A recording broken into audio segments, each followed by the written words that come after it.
ဒီတခိုးမောင်ခေါ်မှုနဲ့ထောင်ထဲထည့်လိုက်မမကြီး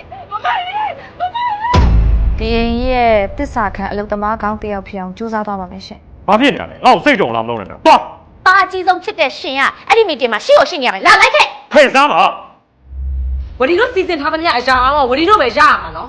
ဟိုလေမယားရံဖြစ်နေရရင်မင်းနဲ့ငါနဲ့ထပ်ပြီးတော့စကားများတယ်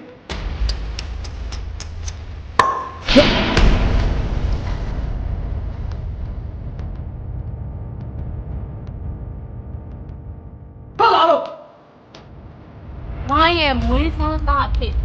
ကောင်းဆောင်ရောက်ပြီးမှာတိတ်လား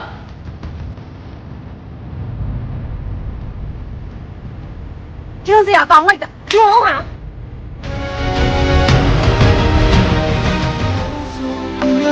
接受一粒深满播下了多给你